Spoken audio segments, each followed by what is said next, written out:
is taking it very, very seriously. I mean, when you look at the preparations that they have made, they usually always do make preparations. But first of all, no fewer than 17 political parties will actually participate in the election, but it's going to be between the front runners, the APC and the PDP, the incumbent APC and the PDP.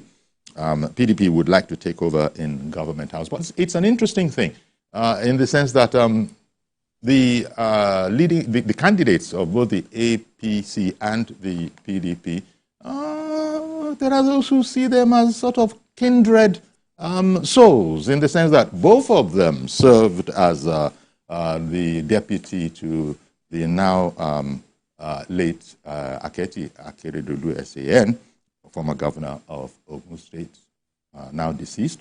And here we are. Both of them are now squaring off against each other. Now, when I started off with the police, and that's because when you look at what the police has lined up, let me just check it out here. So, Mr. Kayode Egbetu, he has banned, first of all, the Western Nigeria Security Network, codenamed Amotekun. Amotekun, you don't have anything whatsoever to do with this election. Not only you, any other thing, any other vigilante group and all those kind of people, even state-sponsored, are not to participate in this election. In a statement that that was given from his office, he has said that only federal security agencies and other members of Interagency Consultative Committee on Election Security would be allowed to participate. They are saying, the police is saying that it's going to concern itself with the Electoral Act of 2022 guidelines. It's all about fairness, it's all about transparency, and there are going to be all sorts of formations of the police. I mean, they said that they will have the K9 units, anti-bomb units, and all that kind of thing, apart from all sorts of specialist branches. On the one hand, that is as well as it might be, but observers have seen that it's not as if there's been very much in terms of boisterousness going on in Ondo State, by which I mean that the observers have said that it seems to be concentrated mostly in the capital. The activities, such as it is, seem to have been concentrated mostly in the capital. And but we'll see when our guest comes on what his take on the matter is. But it's sort of been a very cool kind of process. This is unlike the last time when there was a governorship election in Ondo State. Tensions were high. It's not as if the tensions are not there now, but they seem to be quite subdued. All of this is, of course, by way of, commentary. That's what we'll be doing. We'll be taking perspectives from citizens who are actually in Ondo State and can give us a, what do you call that thing now? That can give us an eyewitness account of what's going on. Now, why? If indeed it is accepted that it does seem a bit laid back, why? There are conjectures that, as I said, both of them they might not agree themselves, but seen as kindred spirits. They both worked under the same governor before, they fell out. When you look at it politically, you look at the two leading candidates you look at the two candidates of the APC and the PDP. The incumbent is probably not as experienced as his counterpart in the PDP, in the sense that he was in the House of Representatives and came from there to work with Governor Akeredolu, now of blessed memory. It was the election, the last election. That was the only time. That was the only time when, the PDP, the incumbent governor came into prominence, when Rotimi Akeredolu had changed him with Former governor. Okay, our guest is now ready. Our guest, Honorable Femi Adekombi. Honorable Adekombi is a former commissioner for special duties, culture, and tourism in Ondo State. So he's an insider, and he does know the lie of the ground.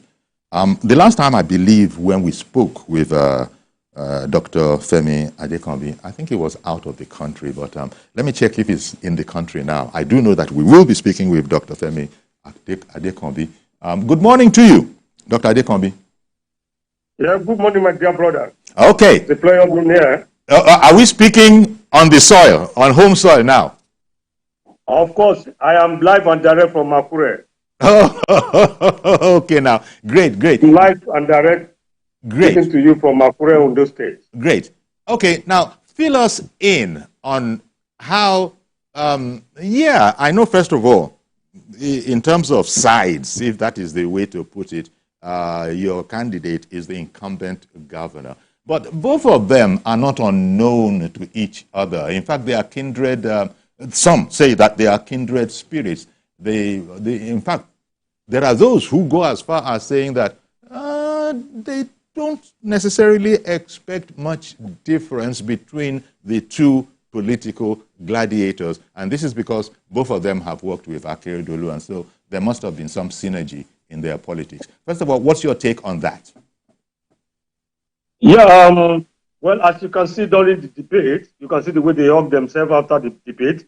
Both of them are from the same place. As a matter of fact, they see themselves as brothers. And I think that's one good thing about Ondo State. And I want to commend the people of Ondo State for a good electoral campaign period.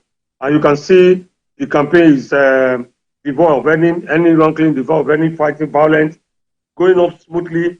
And for the first time in the state, and I mean it, for the first time in the state, we are conducting an election where we don't have any violence anywhere, all because of the fact that the two candidates see themselves as brothers. Yes, that is always to be desired. But what do you think of the commentary that I have heard that goes that these two people are, as a result of the zoning arrangement that was followed by the parties, these two candidates in particular, how do they put it? These two candidates in particular sort of have not allowed a varied kind of candidature to emerge. And so if it hadn't been for the zoning, perhaps, so the theory goes, then there might have been a much more vibrant field. And so what you are commending, which is to be commended, it's going peacefully, it's friendly, and all of that, there might have been a bit more vigor, shall we say, to this particular campaign. Do you agree with that notion?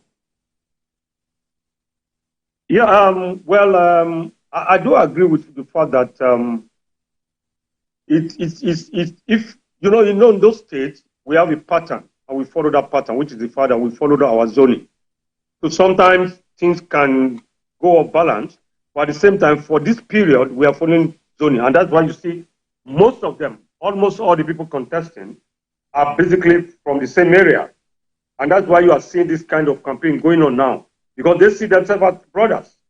Even if other zones, other areas of that district had participated in the electoral campaign, it wouldn't have changed anything, because we are getting matured in those states that, look, life is not about do or die affair. Politics is not about do or die affair. And it's commendable.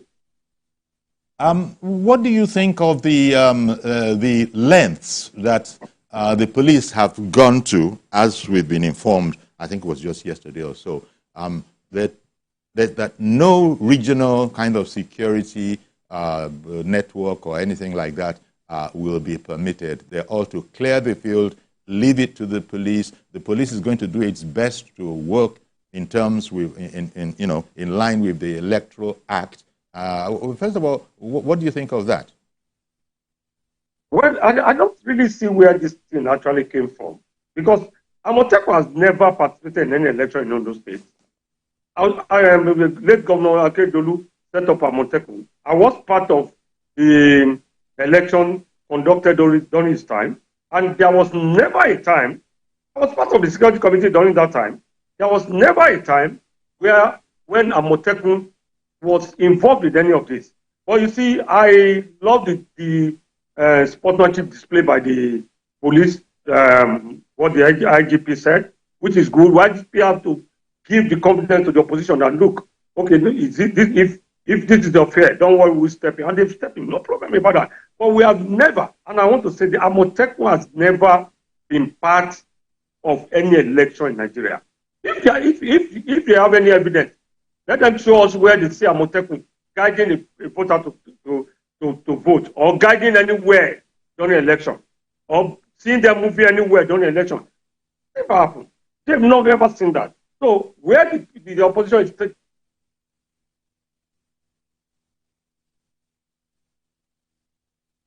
Okay, it'll unfreeze shortly. I'm sure our viewers by now know what's going on.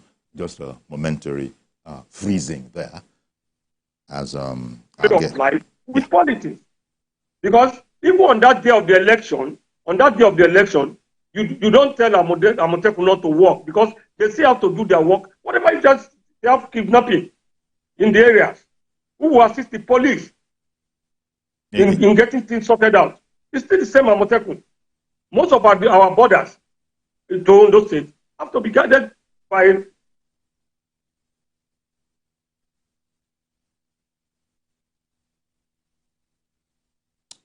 Sorry about these network challenges. Our viewers know that this is the situation. We're listening to Honorable Femi Adekambi, former Commissioner for Special Duties, Culture. Because Amotekun has never, and IDP has never been part of any election in Ondo State. Okay.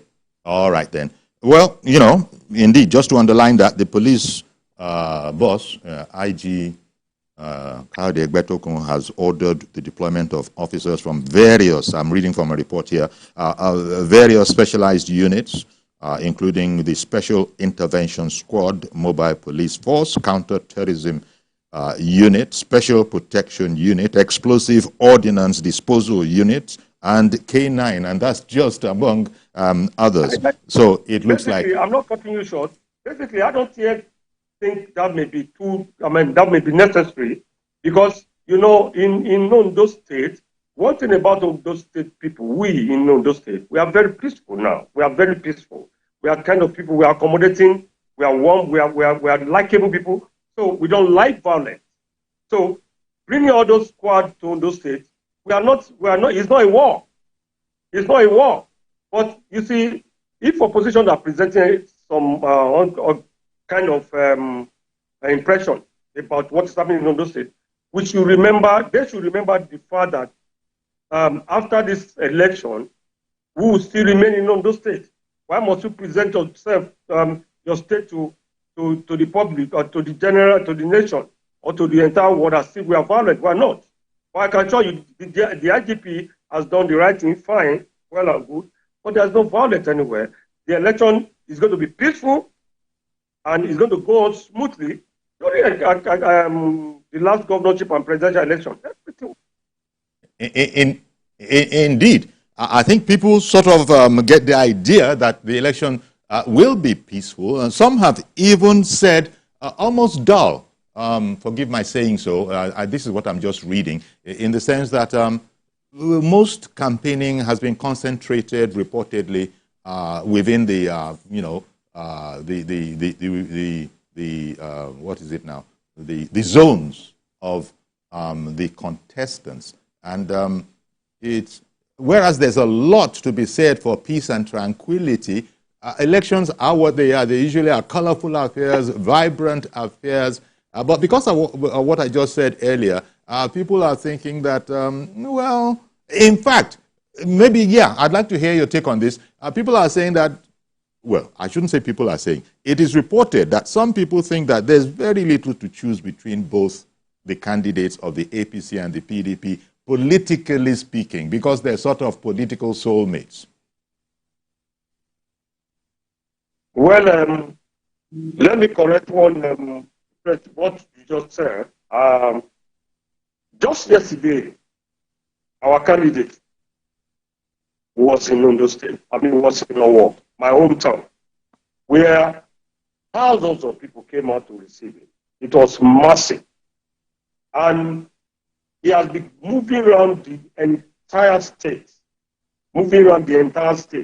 So the impression that people are having that they are concentrating their campaign in the south is totally wrong. Totally.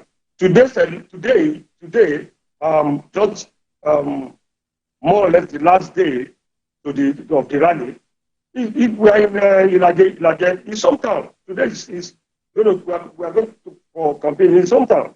So we have been campaigning everywhere. And likewise, PDP candidates too, another candidate, they'll be campaigning everywhere because it's an electoral campaign period. You must campaign everywhere. Make sure that you convince the electorate to vote for you. You cannot be, the Southerners are not going to be the only one that will vote.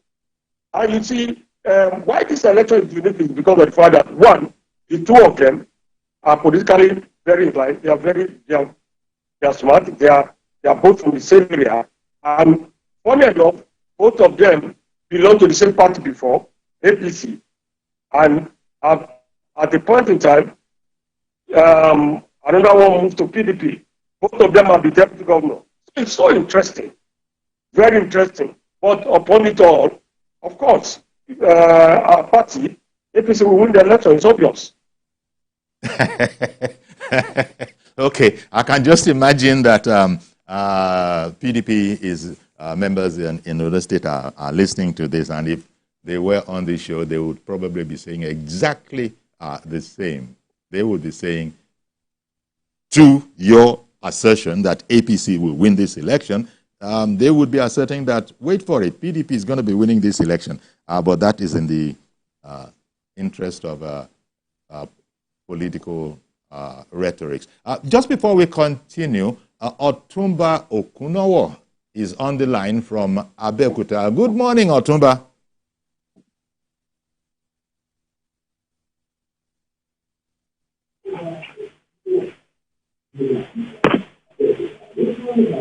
Good morning, Uncle Yari. Good morning, sir. Please go ahead now. Hello, good morning, Uncle Yari. Good morning, Uncle Yari. I hope you're not listening from your television because that is causing some confusion. Please just listen. Can I continue? Good morning, Uncle on the phone. The television, if it is indeed what you are listening from, is causing some... Okay, let me. Uncle Yari, you know I'm PDP, and I will talk PDP. Thank you, sir. I know this is TVC is APC station. No. Why do you want us to argue from the very beginning? You know, TVC is just a national station. We give equal time to both, all parties. So the idea thing is for the PDP to win that election, and like he did also in Edo, except for the manipulation. If there's no manipulation, if the results are transmitted electronically on RF, and for everybody to see, like it happened everywhere in the Senate climbs. They just did the American election. The next day, the results are out, and the loser congratulated the winner because she saw that it was clear. So let it be clear also in Nigeria. Let the electorate decide, not the INEC officers. Let the voters decide. Let our vote count. Then we will trust the election. We will trust the democracy. Good morning, Uncle Yori. Good morning, sir. But you see, Otumba, you almost wanted to cause a quarrel, but I will never quarrel with a viewer. Why would you say what you just said? TVC is a national station. It gives equal time to all that are willing to come forward. But that's, a little matter. Perhaps you didn't mean it very, very seriously, because we have demonstrated that, time and again. But going back to that Otumba's assertion, I guess this is what Kayode Egbetokun, IGP, this is what he wants to ensure. What that gentleman has just said, that look, let there be a level playing field. And that has been something that has been emphasized, that everything within the powers of the police to achieve this is being put, forward.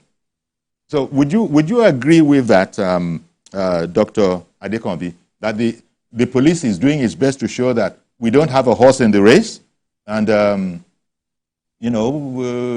people can look forward. In fact, they are going way. In fact, considering the peace and tranquility that we say prevails in Ondo State now, when you look at all those police formations that I just read out, you say, in fact, in Yoruba, they might say, why won't take away? What are we doing? Is it more than election? Why are you going to all this extent? But I think it is just because of what Otumba said that the police is going to all this extent. Let me react to what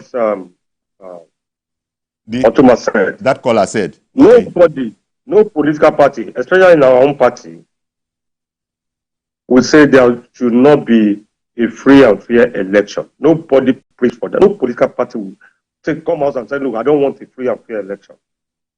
That's the fact.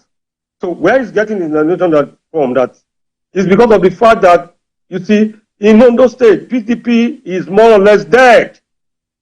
Who are the people in PDP now? That's why I pity the candidates. The candidate, my friend, is somebody I know very well. He's my brother, he's my friend. We have been together for years. I told him, I said, you know what? You are contesting from a wrong party. Come to our party. Come back to your party that you belong. And I can show you, after the election, you come to the party. Most of the people that are in 90%, 80%, 80 to 90% of their leaders are now in APC. So I sympathize with him because of the fact that they in Ogun State now, he's talking about a free and fair election. So what does he want us to do? We in Ondo State, we don't rig election. We don't have to rig election because we are the most popular. Why do you need to rig the election when you know that you are going to win? When you know that people are on your side? Okay. All right then. Mr. George, good morning. Good morning, Uncle Yori. Thank you for calling in. Good morning to the guest. Yes. Uncle Yori, from the perspective of a political observer, yes, I am concerned about this upcoming Ondo election in How one so? or two ways. The last time, I think it was this same guest before you, the last time I watched on YouTube on a session that you held with him, and he was speaking to you from his quiet room in London. And then you asked him, it's a month or so to election. Are you not coming home to campaign? He said, no, it's a walkover, that you should not worry about it. As much as his expectation could be true, it is not healthy for our democracy. I am linked towards his party. I'm not a member, but I'm linked towards his party. But I want a situation where there should be an opposition that a party fears. We don't want to, we the populace will be the ones to suffer it if there's no strong opposition to a government in place. They will just, look at us as if we mean nothing to them. If they know that they can win any election any day, even if you suggest anything to them, they won't take it. They know that with or without taking that advice, they will still be returned. I don't know what the PDP is experiencing in Ondo State, but whatever it is, they need to brace up and present themselves as a force to reckon with in that state. Even if they lose to the other party, they should be able to give that impression that they have the capacity to take it at the next election. It's important for the benefit of all. Good morning. Thank you very much for calling in, Mr. George. So, Dr. Adekombi, how would you react? Yeah, when he said it, I laughed. And on the cover of my home in London. Yes, you see, the point is this: when you know what you have done concerning your election, you'll be confident of your winning. It's on record in this country, and in fact, not only in Nigeria, there are people who do win election from prison. A brother of ours won an election from prison in Nigeria. He was in prison when he won an election. He was allegedly alleged of doing something, and he won. He was arrested. Why being detained? While he was there inside the distance, he won an election. So what are you talking about? Did you see him on the street? But prior to that time, he has done his own work. He has worked with the grassroots. He had done everything perfect, and he won that election. So election is by your capacity of your engagement with the grassroots.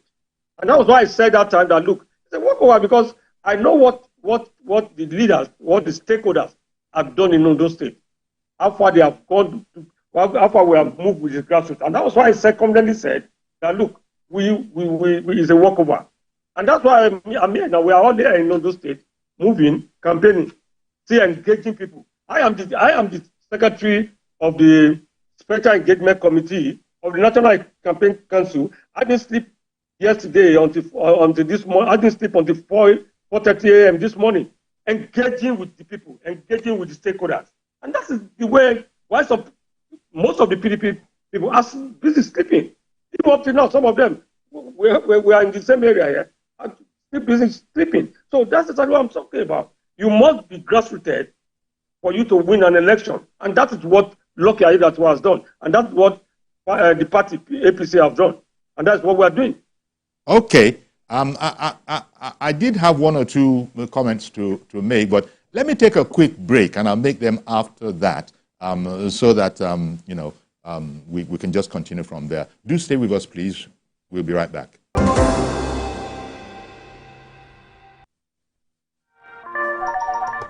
Hello, TVC Communications. How can I help? What makes TVC the right choice for my business? Excellent question, sir. Let me share some exciting facts with you. Start your day on TVC Entertainment with Wake Up Nigeria, a family and lifestyle show. Your view empowers women globally. It's your view, let it count. Entertainment Splash delivers the hottest celebrity trends. On TVC News, we keep you informed with breaking news and in-depth analysis of events shaping the world. I will continue to speak the truth. TVC News at 7 and TVC News at 10 p.m. delivers the most important stories of the day. Max FM, your hit music radio station, captivates listeners daily across Lagos and Abuja, making every commute more enjoyable. Adaba 88.9 FM is not left out, as it is the voice of Southwest. And on TVC Digital, we reach to million viewers daily. All together, pulls in over 17 million viewers daily. Contact us on 0707 272 8338 or marketing at tvccommunications.tv. Partner with TVC Communications today. Let's grow together. There is always more to a story than the screaming headline. The part of a story that is not told casts a shadow. It's like the part of an object that is not reached by light. On TVC News, I'm able to explore the many angles there are to a story, talking to stakeholders, asking the difficult questions, and digging for facts. I believe the viewers are able to make a better decision if they're well informed and understand not just a part, but the complete story. TVC News, first with breaking news.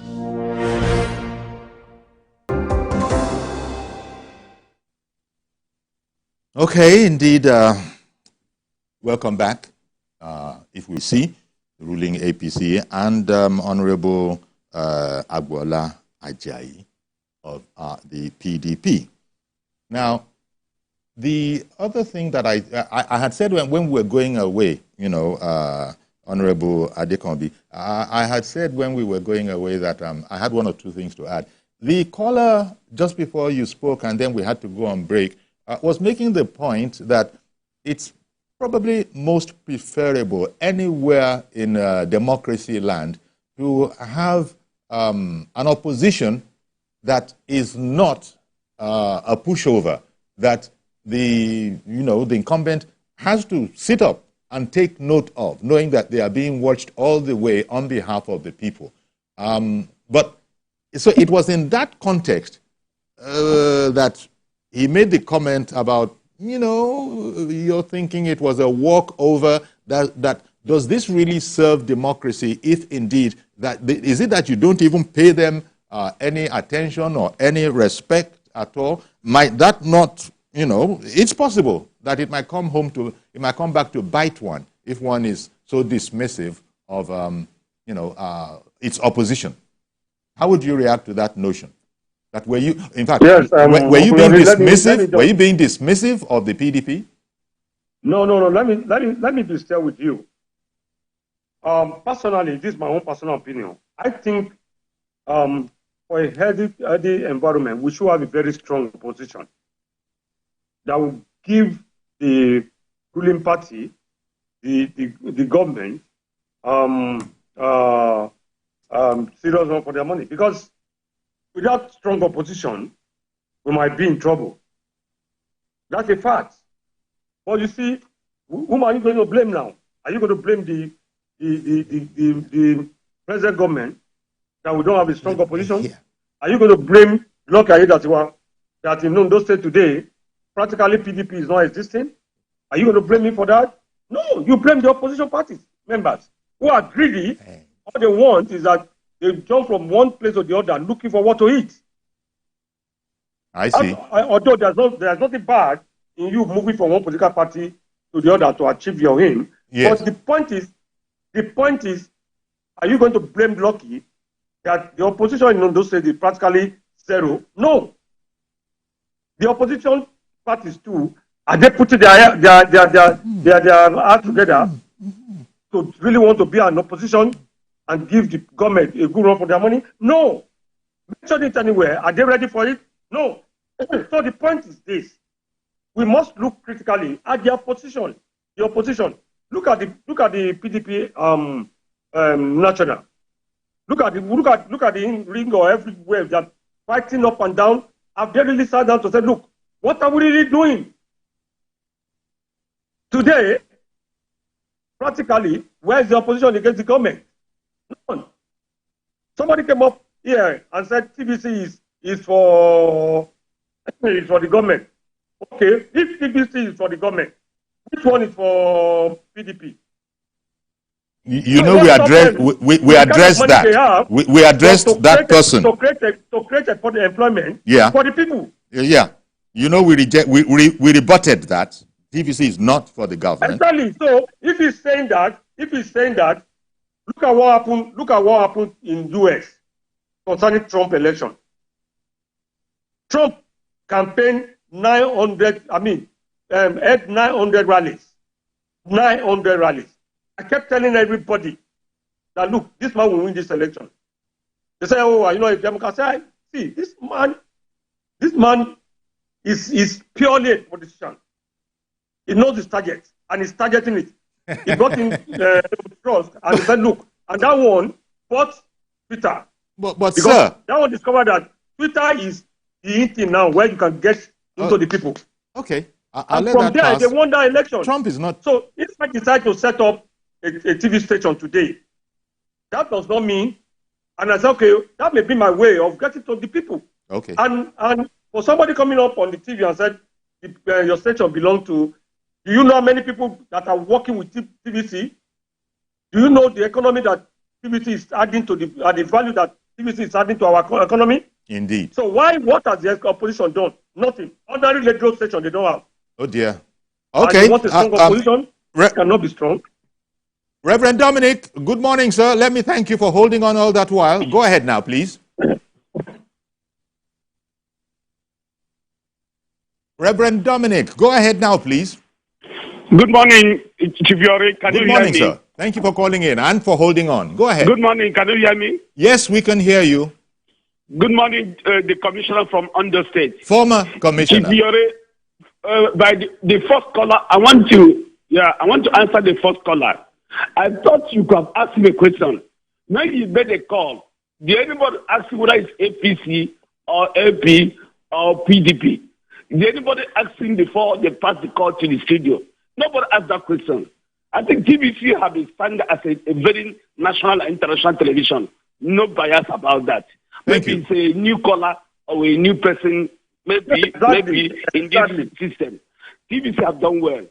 But by saying that, I want to ask your commissioner a question.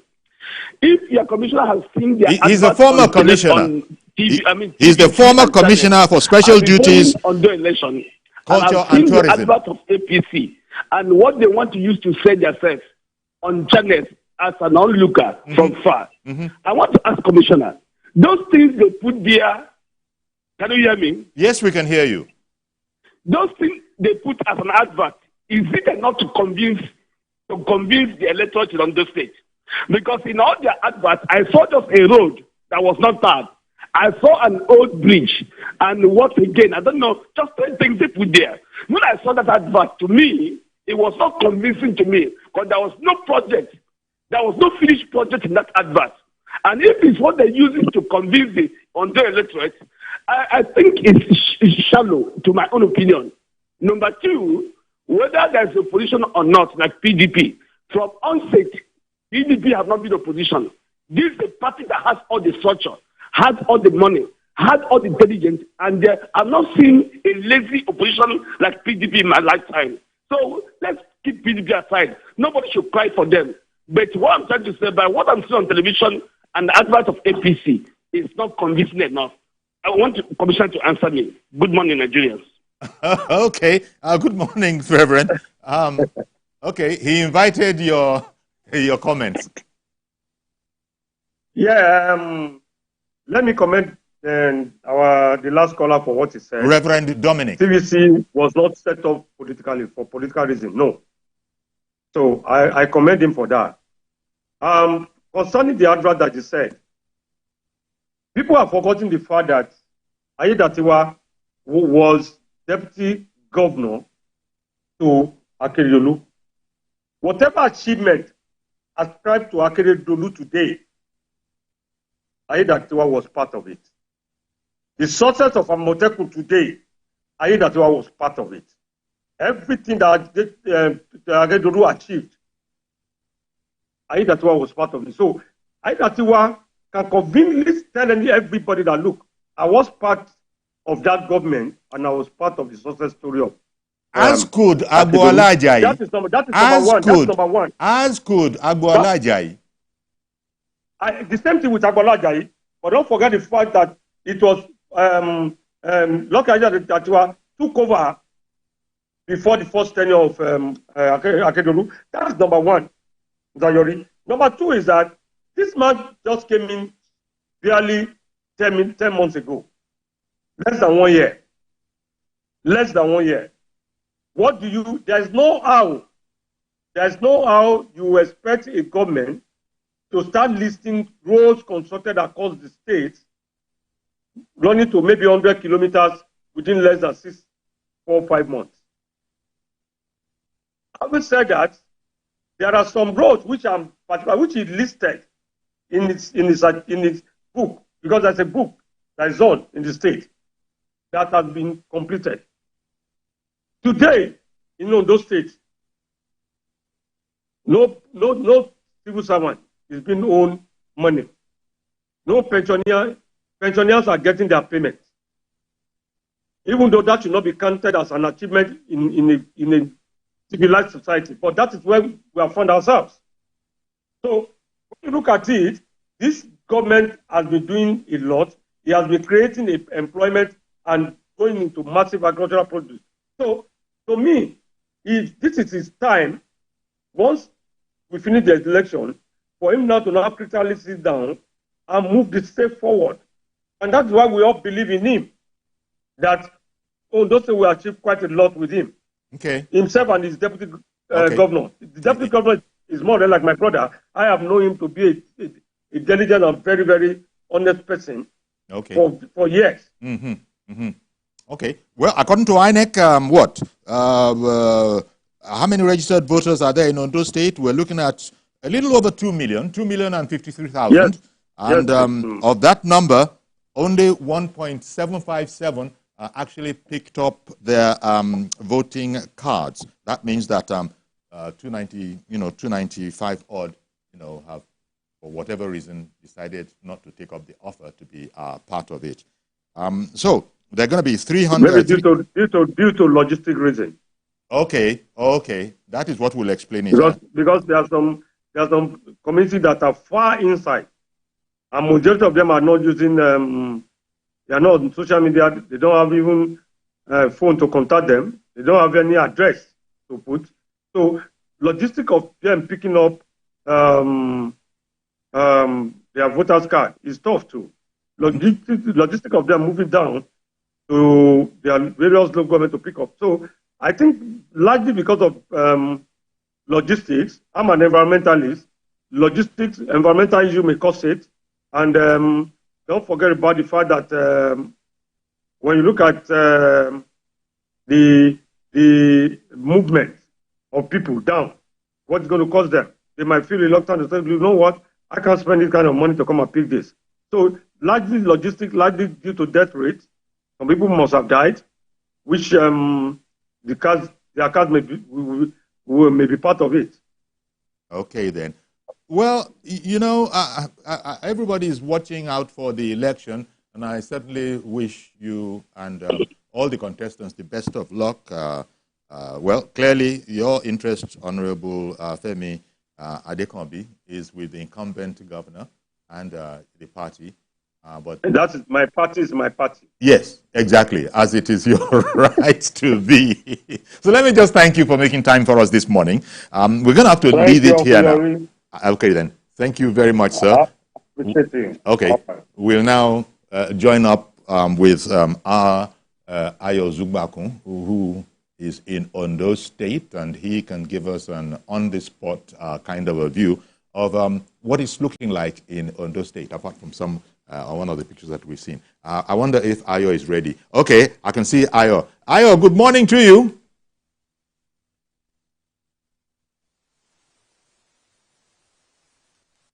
Okay, Ayo, we're ready for you now. Can you hear us?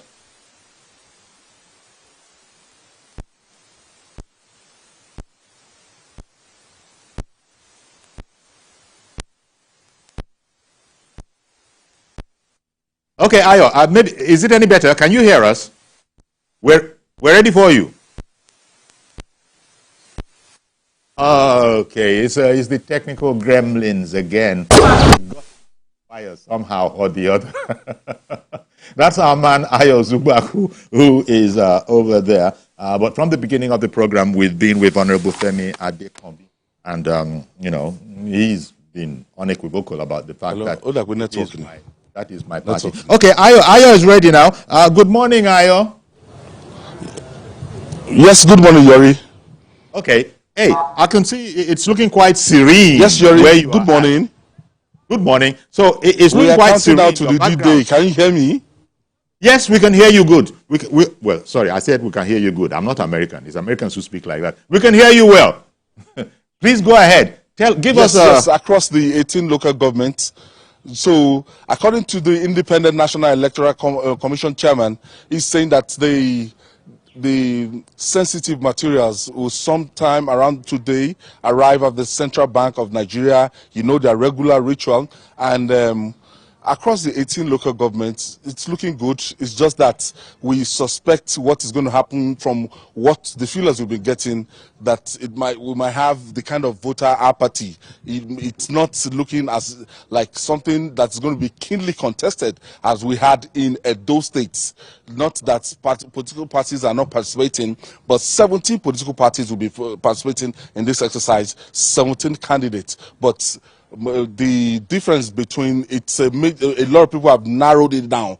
Analysts, they've narrowed it down that it's going to be strictly the battle between the All Progressive Congress and the People's Democratic Party. And don't forget, these two candidates, they happen to be the two deputy governors that served under Ogbeni Oluwarotimi Akeredolu, the late Rotimi Akeredolu. At the inception of that administration, Mr. Agbola was the deputy governor, who is the candidate today of the People's Democratic Party. And towards the end of that administration, he couldn't, if you forget, Rotimi Akeredolu died 10 months to the end of his administration, and Lucky Orimison Ayedatiwa actually is the one that replaced him, and is going to be a candidate, is going to be standing for the last time as in that administration. He served out 10 month out of that administration. So after the 10 months in that administration, he's going to be standing just one more time, according to the Electoral Act of Nigeria as amended, one more time. And they're both, spectacularly, they're both from the southern senatorial districts. That we have two local governments from the riverine area. They call it Ilaje and Eseodo. For Ilaje and Eseodo, is going to be a kind of a Herculean task, uphill task for the Independent National Electoral Commission to get their materials across the riverine areas. I think 8 years ago, I was at somewhere in the Eseodo, and I know how very, very cumbersome and difficult it is to cover election across that place. Speedboats are going to be deployed. Speedboats are going to be deployed, and security operatives will be needed, and the sensitive materials will have to be, closely guarded. The waterways, we need the assistance of even the Nigerian Navy to actually sail through the waterway when you leave Ore and everything. So INEC is saying, the logistics. Sorry, Ayo. Sorry to butt in, Ayo. Sorry to butt in, Ayo. Vote counts Saturday for over 2 million people that are going to this has become a one-way. Occupies Alagbaka House here in Ondo State, Yori. Oh, okay. So sorry, I was actually trying to butt in just now. Thank you very much, Ayo. I know there's more there, but we've run out of time. That's our senior political correspondent of TVC News on the ground in Ondo State. Of course, you can take it for granted that when the time comes, TVC will have a crew, a whole team of reporters and cameramen covering it, putting you in the middle of Ondo State. Okay, there will be more on this, I'm sure, as we move towards the election on Saturday. But we're going to have to leave it here for now. Do please join us tomorrow for a fresh edition of the program. I am Yori Folare. Bye-bye for now.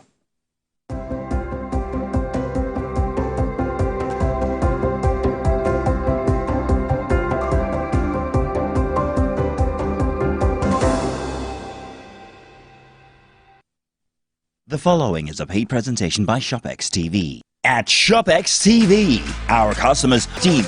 That's right, shop now and save big on some of your favorite items while stock lasts. Don't miss out on this opportunity to grab amazing products at unbelievable